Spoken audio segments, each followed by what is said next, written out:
Shalom, saudara yang diberkati dalam nama Tuhan Yesus Kristus, sahabat terbaikku dalam kasih Tuhan. Firman Tuhan di bahan PA kaum ibu Inang pada saat ini tertulis dalam 2 Timoteus pasal yang pertama, ayatnya yang ke-10 dengan tema melihat perwujudan kasih Kristus.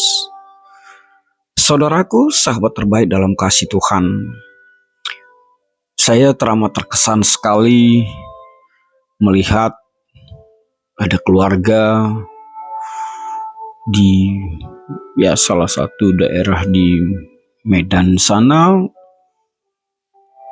Keluarga ini mau mengajak kedua anaknya untuk mewujudkan kasih kepada kaum marginal, atau katakanlah pemulung di daerah Medan sana. Dan itu menjadi sesuatu menurut pikiran dan iman saya adalah perwujudan kasih yang sejatinya. Bukankah ketika tema kita pada saat ini mengangkat melihat perwujudan kasih Kristus, ingin menyatakan bahwa wujud kasih Kristus itu harus kita nyatakan di dalam kehidupan kita. Sebab setiap inang, ibu adalah perpanjangan tangan Tuhan untuk mewujudkan kasih itu nyata. Sehingga kasih itu benar-benar menjadi kata kerja di dalam kehidupan kita, bukan kata benda, atau bukan kata keterangan situasi, atau apapun itu.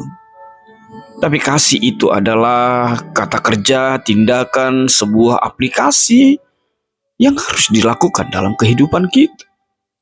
Sama seperti apa yang dituliskan oleh nats kita pada saat ini. Saudaraku, sahabat terbaik dalam kasih Tuhan, nats ini dituliskan oleh Rasul Paulus kepada Timoteus sebagai murid dan sahabatnya untuk memberikan pemahaman, untuk memberikan nasihat, untuk memberikan dorongan bagaimana sejatinya gembala, bagaimana sejatinya orang-orang percaya ketika itu. Ayat ini menekankan pada pentingnya karya penyelamatan Kristus. Paulus menekankan bahwa kedatangan Yesus Kristus tidak hanya membawa keselamatan bagi umat manusia, tetapi juga bahkan memusnahkan kekuasaan kematian itu. Kristus membawa terang kehidupan yang kekal dan tidak dapat dimusnahkan melalui Injilnya. Kaum ibu yang diberkati Tuhan, penegasan nats ini adalah Kristus Yesus adalah juru selamat sejatinya bagi setiap kita. Pribadi Allah yang terwujud dalam diri Yesus hadir menyelamatkan umat manusia dari dosa dan kebinasaan. Dan hanya melalui Yesuslah satu-satunya jalan untuk mendapatkan kehidupan yang kekal, yang bisa membebaskanmu, memerdekakanmu dari dosa, bahkan kuasa kematian itu sendiri. Dengan demikian, kita semakin dimampukan untuk bisa hidup di dalam terang kehidupan yang kekal dan terbebas dari kuasa dosa dan kematian.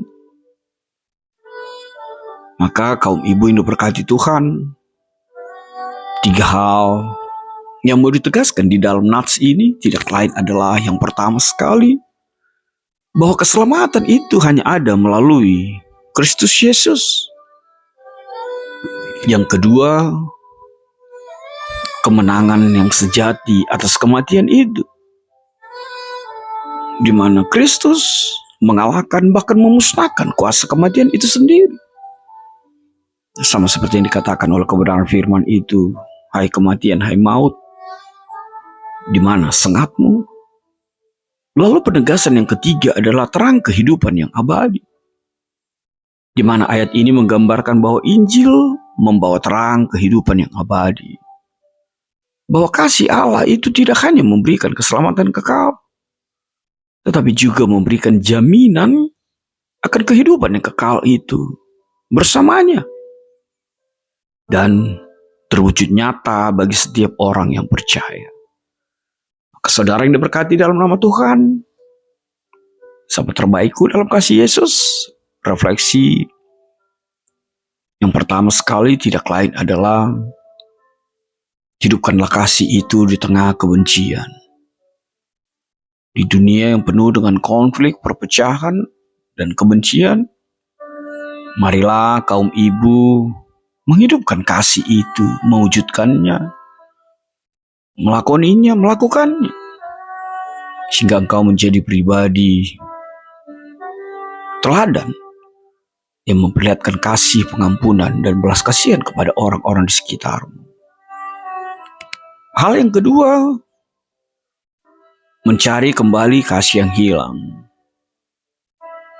Kaum ibu ini berkati Tuhan, saat ini banyak sekali orang merasa tidak mendapatkan kasih itu lagi, bahkan kehilangan kasih itu. Orang teramat gampang untuk saling menyakiti, saling memaki, saling membentak. Terjadi perselisihan, terjadi keretakan hubungan. Biarlah melalui refleksi ini kaum ibu merenungkan agar setiap ibu bisa menjadi sumber kasih dan menjadi pribadi yang memberi dukungan kepada yang terpinggirkan atau kesepian. Yang ketiga, di tengah-tengah tekanan dan tantangan kehidupan ini, biarlah kaum ibu selalu menjaga kesejahteraan fisiknya, kesejahteraan, kedamaian emosionalnya, bahkan spiritual di tengah-tengah keluargamu. Sehingga itu menjadi pribadi yang saling mendukung dan menguatkan di tengah-tengah komunitasmu. Yang berikut, jadilah pribadi yang mengenal dan merenungkan kasih Allah itu. Sebab Allah itu adalah kasih. Dan orang yang berada di luar Allah tidak mungkin melakukan kasih itu. Yang terakhir, seperti contoh yang saya sebutkan tadi, wujudkanlah kasih itu. Mungkin tidak harus yang spektakuler, hal sederhana. Lakukanlah dan mulailah dari dirimu sendiri. Amin, Tuhan memberkatimu.